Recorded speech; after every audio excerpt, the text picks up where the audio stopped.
आपका क्या आता है, न्यूट्रॉन का भी आता है। कितना लिखते हैं, 1 लिखते हैं कि 0 लिखते हैं जी? कितना 6, 7, 8 तक आता है। 10⁻⁻27 kg आता है। ठीक है, इस टाइप से इसी से आपका जो है ना इलेक्ट्रॉन से आपका जो है ना क्या चीज बनता है, बीटा बनता है। ईवी नाविसिता ईवी ऋणाविसिता, इसका चार्ज जितना होता है इसका चार्ज ही उतने होता है। इसका मास जो होता है न्यूट्रॉन के मास के बराबर होता है। फिर इसी प्रोटॉन से आपका अल्फा बनता है। अल्फा का चार्ज कितना होता है, प्रोटॉन के चार्ज का दुगुना होता है। इसका 1.6 गुना 10⁻⁻19 कूलम होता है। इसको 2 से गुना कर लीजिए, 16 दूनी 32 होता है। 3.2 गुना 10⁻⁻19 कूलम होगा। फिर इसका मास देखिए, इसमें न्यूट्रॉन का मास आता है, उसको बता दिए। फिर गामा बनता है किसे, इसी से बनता है। इसमें याद रखिएगा हमेशा गामा का चार्ज भी और द्रव्यमान मास भी 0 होता है। ठीक है, इस टाइप से। फिर आता है क्या, आवेश का संरक्षण सिद्धांत। आवेश का संरक्षण सिद्धांत के अनुसार क्या होता है, आवेश को ना तो आप उत्पन्न कर सकते हैं ना ही नष्ट कर सकते हैं। इसे एक रूप से दूसरे रूप में बदल सकते हैं। ठीक है, जब जैसे मान के चलिए एग्जाम्पल के थ्रू 2 अनावेशित क्षण लीजिए। अनावेशित मतलब क्या, इस पे आवेश मौजूद नहीं है। जब दोनों को आपस में रगड़ते हैं तो उसका परिमाण क्या होगा, भिन्न हो जाएगा। कितने हो जाएगा जी, उसका दिशा, अगर मान के परिमाण 0 लीजिएगा तो उसकी दिशा भिन्न होगी। ठीक है, उसको आपस में रगड़ेंगे तो क्या होगा जी, परिमाण इसका समान है ना होगा, उसकी दिशा भिन्न होगी। इसी कारण आवेश को ना तो उत्पन्न कर सकते हैं ना ही नष्ट कर सकते हैं। इसे एक रूप से दूसरे रूप में आप बदल सकते हैं। ठीक है, फिर आता है मूल आवेश क्या है। इलेक्ट्रॉन पर उपस्थित आवेश की मात्रा को हम क्या कहते हैं, मूल आवेश कहते हैं। उसका मान कितना होता है, -1.6 गुना 10⁻⁻19 कूलम होता है। यह कम प्रकृति में संभव नहीं होता है। फिर उसके बाद आता है क्या, क्वांटम सिद्धांत। आवेश का क्वांटम सिद्धांत। आवेश का क्वांटम सिद्धांत के अनुसार क्या होता है, उसका तात्पर्य यह होता है कि जिसमें आवेश जो Q बराबर Ne का रूप होता है, Q बराबर Ne का रूप होता है ना जी, प्लस माइनस लिख लेते हैं, Ne का रूप होता है। जिसमें Q आवेश है, N क्या पूर्णांक संख्या, E क्या है इलेक्ट्रॉन है, जिसका मान 1.6 गुना 10⁻⁻19 कूलम होता है। ठीक है, फिर उसके बाद देखिए, इसके बाद यहाँ तक तो गए। फिर उसके बाद आप लोग पढ़े होंगे LCD पढ़े होंगे, LCD पढ़े होंगे, VCD पढ़े होंगे। ठीक है, LCD का कोई पूछेगा क्या, इसका फुल फॉर्म क्या होता है, लाइनियर चार्ज डेंसिटी। हिंदी होता है रेखीय आवेश घनत्व। कोई पूछेगा अब रेखीय आवेश घनत्व है क्या, प्रत्येकांक लंबाई में उपस्थित आवेश की मात्रा को क्या कहते हैं, वो LCD कहते हैं, रेखीय आवेश घनत्व कहते हैं। इसे लैम्डा द्वारा सूचित किया जाता है, इसे लैम्डा द्वारा सूचित किया जाता है। अर्थात लैम्डा बराबर Q/L पढ़े होंगे। ठीक है, Q/L होता है। इसका मात्रक भी होता है, कैसे डिफाइन कर लीजिए, इसका मात्रक में इसका कूलम होता है, इसका लंबाई का मीटर होता है, कूलम प्रति मीटर होता है, कूलम प्रति मीटर होता है। फिर SCD का फुल फॉर्म क्या होता है जी, सरफेस चार्ज डेंसिटी होता है ना जी। इसका आवेश का पृष्ठ घनत्व, इसका हिंदी क्या होता है, आवेश का पृष्ठ घनत्व। अगर कोई पूछेगा उसका डिफिनेशन क्या होता है, तो प्रत्येकांक, इसमें क्षेत्रफल होता है, प्रत्येकांक क्षेत्रफल में उपस्थित आवेश की मात्रा को क्या कहते हैं, SCD कहते हैं। ठीक है, उसके बाद इसको क्या चीज द्वारा सूचित करते हैं, डिनोट करते हैं, क्या चीज द्वारा, आप लोग छोटी सिग्मा के द्वारा सूचित करते हैं।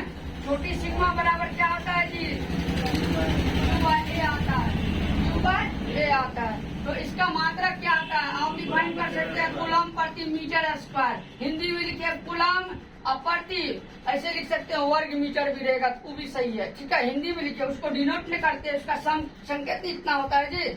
फिर आता है क्या, SCD आता है। थोड़ी SCD बता दी। VCD आता है। VCD का फुल फॉर्म क्या होता है, वॉल्यूम चार्ज डेंसिटी, आवेश का आयतन घनत्व। उसको डिफाइन कैसे करना है, प्रत्येक आयतन में उपस्थित आवेश की मात्रा को क्या कहते हैं जी, VCD कहते हैं। उसे रॉ द्वारा सूचित करते हैं, जैसे P के तरह रॉ लिखते हैं ना, रॉ बराबर Q/ क्या आ जाएगा, V आ जाएगा। ठीक है, इसको हम रॉ द्वारा सूचित करते हैं, अर्थात रॉ बराबर इतना लिखते हैं। इसका मात्रक इसी तरह से कूलम प्रति मीटर क्यों लिखिए, या हिंदी में इसका संकेत ही है, और वैसे हिंदी में लिखिए कूलम प्रति घन मीटर लिख सकते हैं, घन मीटर होता है। ठीक है, फिर उसके बाद आपका क्या आता है, जैसे कूलम का नियम भी आता है, क्या आता है, कूलम का नियम, कूलम का नियम, कूलम के नियम का खोज कब हुआ था जी? किसने किया था जी? सही बात है। तो देखिए 1785 ईस्वी में सीए कूलम ने दो आवेश के बीच लगने वाले बल के बारे में अध्ययन किया। देखिए कैसे अध्ययन किया वो बताते हैं आप लोग को। पहले सबसे पहले देखिए हम 85 ईस्वी में सीए कूलम ने दो आवेश के बीच लगने वाले बल के बारे में अध्ययन किया। उनके अनुसार, कूलम के अनुसार दो आवेश के बीच लगने वाला बल क्या होता है? दोनों आवेश के गुणनफल के समानुपाती होता है ना जी? गुणनफल के समानुपाती तथा उनके बीच की दूरी के वर्ग के व्युत्क्रमानुपाती होता है। तो बीच की दूरी के वर्ग का व्युत्क्रम कर देना है। दूरी आपका आर लीजिएगा, इसका होल स्क्वायर कर दीजिएगा, स्क्वायर पूरे का कर दीजिएगा, क्या होगा? आर स्क्वायर आएगा ना जी? इसको फर्स्ट मान लीजिए, इसको सेकंड।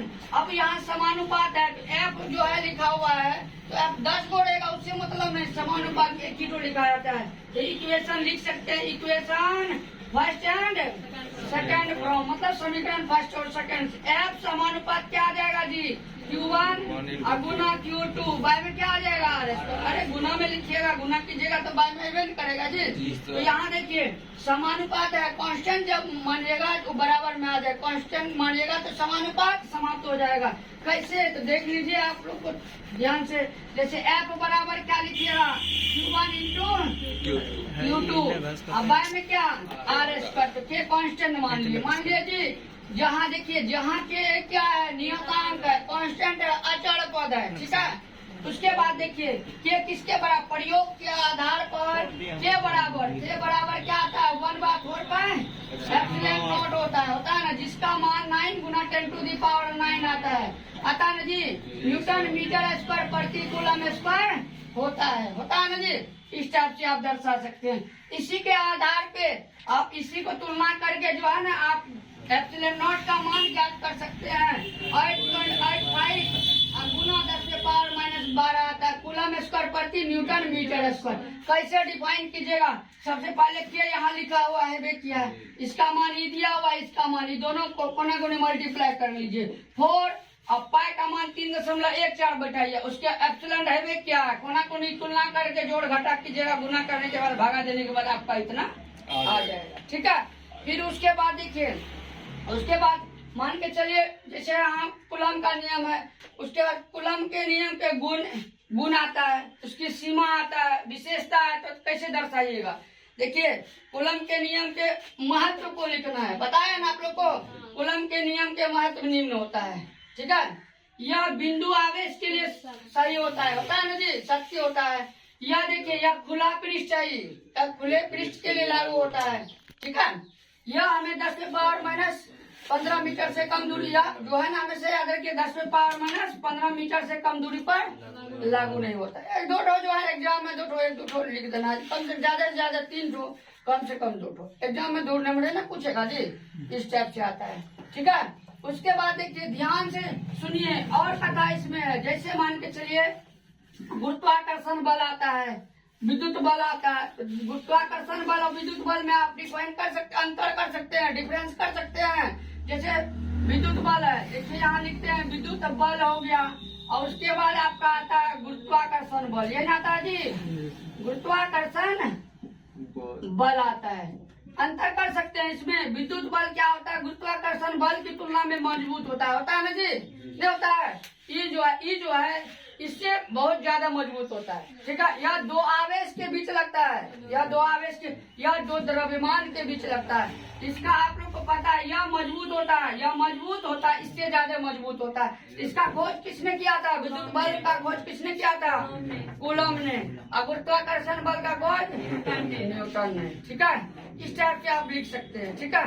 2-3 ठो लिख देना, कोई जरूरी नहीं है कि आप मान के पूरा कथा लिखेंगे कॉपी भर नहीं।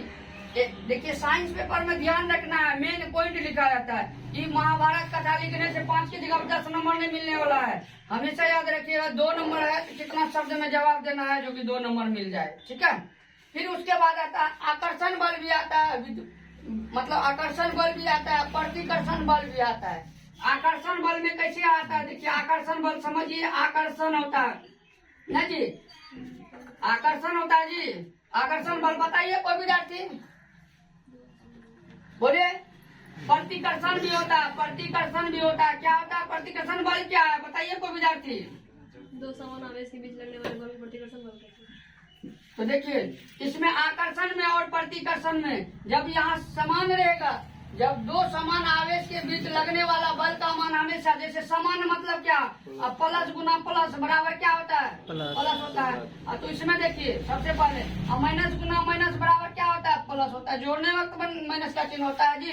इसमें प्रतिकर्षण, दो समान आवेश के बीच लगने वाला बल का मान हमेशा क्या होता है, प्रतिकर्षण बल होता है। जैसे प्लस प्लस माइनस माइनस, यह हमेशा क्या होता है, यह हमेशा धनात्मक होता है। धनात्मक हुआ है ना जी। आकर्षण देखिए, आकर्षण बल में क्या होता है, जब दो असमान, असमान मतलब एक तो प्लस में एक तो माइनस में, ठीक है, एक तो माइनस में रहेगा तो क्या होगा, माइनस ही होगा।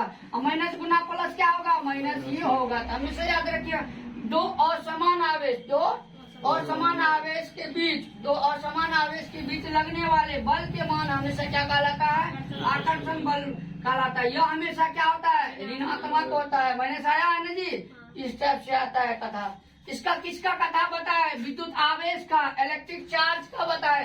इसका जो वीवीआई है आप लोग को लिखा देते हैं, उसके बाद जाएंगे विद्युत क्षेत्र। इसका लेक्चर अलग तरीका से फिर देंगे। उसके बाद इसमें जो बताया जाएगा, जो प्रूफ करने वाला सवाल है, पहले उसको लेक्चर के द्वारा पूरा समझा दिया जाएगा, तब फिर से हम बोर्ड पे लिखेंगे, वो भी लिखेंगे, फिर दोबारा हम उसको रिपीट करेंगे इस टाइप से।